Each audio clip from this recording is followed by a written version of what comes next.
内维尔的演讲跟书籍中有一个很著名的故事，也是他的心灵导师阿布杜拉为他启蒙的一个事件，那就是回到巴贝多。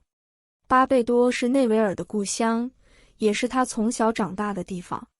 他17岁离开家乡，辗转来到美国担任舞者，在当时遇到了美国大萧条时代，不仅民不聊生，内维尔的表演事业也遇到了极大的困难。他住在地下室，口袋里没有钱，对这个世界失去了希望。这时，他想起了他亲爱的家人，跟那一片滋养他长大的土地。他极度想要回到他的故乡巴贝多，去看看他的父母兄长们。但是，在没有钱、没有船票，连温饱都有问题的时刻，他要怎么办到呢？他向他亦师亦友的启蒙导师阿卜杜拉提起了这个心愿。让我们来听听内维尔先生亲自讲述这个故事，还有阿卜杜拉是如何为他共同显化，最终让他不费吹灰之力就回到了朝思暮想的故乡巴贝多的。It was 1933. If you remember, there was a frightful depression on in our country. Millions were unemployed. And the long lines for coffee and bread were there to get them. There were millions unemployed. We then had a population of not more than, say, 130 million, as against today's 192 million.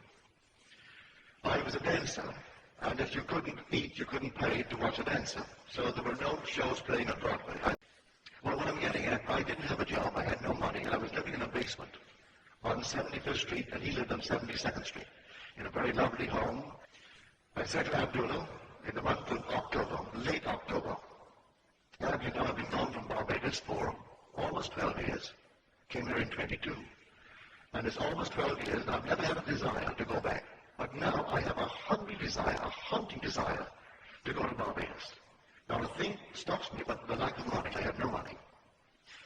He said to me, you are in Barbados. I said, I'm in Barbados? He said, yes, you are now in Barbados.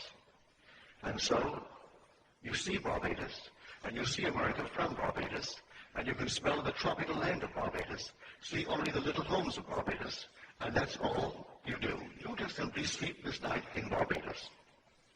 Well, I thought him insane, really. At the moment, it seemed so stupid, because 72nd Street, we still had 50 and 60-story buildings. And little Barbados with a little 3-story building, almost the tallest that you'll find, and narrow little streets and no sidewalks. And I'm walking on a sidewalk wider than the wide street of Barbados on 72nd Street. But nevertheless, that night I slept in Barbados. I assumed that I'm in Barbados, in my mother's home, and that I saw America relative to Barbados, and it wasn't under me that night. It was north of me, about 2,000 miles. Well, the next day, I didn't tell him anything. About a week later, when nothing happened, I thought I would approach him. This time we've moved into November. I said, you know, Ab, there's not a thing that's happened. He wouldn't discuss it with me. He turned his back on me and went into his little library and slammed the door. About 3 times I tried to open up the discussion with my friend Ab between that moment when I first talked to him and the end. He would never discuss it. On the basis, how can he discuss with me how I am going to Barbados when I am already in Barbados? That's stupid to discuss how I'm going to go when I am in Barbados. And if I am faithful to my assumption, I can't discuss the how. I'm already there. Well, this went on the morning of the 4th day of December. There's no job, no place to go, and the last boat that will get me there, my Christmas is going to sail on the 6th. Under my door is a little letter from my brother Victor. And he said, as a family, we were never around the table at Christmas together. That Caesar, that is my oldest brother, he left home before the last was born. Because we have a large family, there's 8 years between my sister, Daphne, who was the 8th child, and then my brother, Joe. Well, in that interval, my brother Cecil went off to Demerara. So, never as a family were we ever together at Christmas. So in the letter, he justifies why he's asked me to come. He said, I know you don't have a job, and there's no excuse for not coming. And so I'm enclosing a draft for $50. You may need a shirt, a pair of shoes, socks, or something. And I've notified the Furnace Willie line that you'll come for a ticket. So the ticket is waiting for you at the furnace line. Well, I was so excited, I rushed on down to the furnace line, and I gave them my letter. They said, yes, we have a message here from your family in Barbados. We'll give you a ticket, but we haven't any first-class tickets left. You can go third class and use the facilities of the first, but you have to sleep third class until you hit the island of St. Thomas. When you hit St. Thomas, someone disembarks, then you may take a first-class bunk. I thought, I'll take it. I rushed right up to Abdullah, and I said, I have my ticket for Barbados, but I have to go third class. I am all elated and happy about it. He said, who told you that you were going to Barbados? And who told you that you went to Barbados third class? You went to Barbados and you went first class. Would say no more. He isn't even happy that I'm going to Barbados now. So I went down on the morning of the 6th day of December with my third class ticket. I went up to the desk as they're checking in the passengers, and I put my ticket forward. He said, I've got good news for you, Mr. Goddard. Someone has canceled, and you're going first class. And I went first class all the way down to Barbados. 10 days down, 10 days back, with 3 heavenly months in Barbados. So all that I did, I tried to the best of my ability with his, I would call almost insolence. He was rude. But he taught me by his rudeness that I cannot discuss how if I am doing what I'm supposed to do. He tells me right away, you are in Barbados.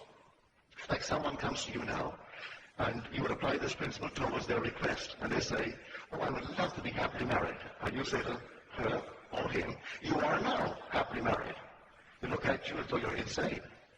But that's exactly what you're supposed to do. You are now happily married. But if I am now happily married, I'm a lady, I would instantly begin to feel that ring there in my imagination. I'd let others see that I have my ring, but that would imply I'm happily married to a wedding ring. And so if I don't wear it from then on, I'm not doing what I'm supposed to do. So in my imagination, I have to go to bed wearing my ring. And actually do all that I would do in that state. Well, he said, you were in Barbados.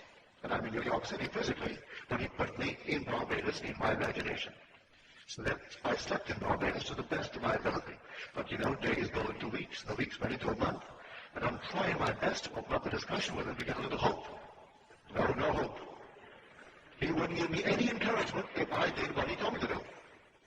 Well, we all are human enough to want another little discussion, another little push. And so he taught me the lesson that there is no such thing as a little pregnancy. No such thing. If you did it, then you're pregnant. Let the child grow. And interference with it is going to be a miscarriage. You assume that you are in Barbados. Now you're pregnant. The idea is you're going to give birth to a journey and pursue a land you right in Barbados. So you must assume that. That is conception. Now, don't try to argue. You have conceived.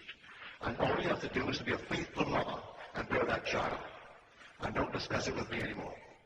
He never discussed it after he told me I was in Barbados. And then that's it.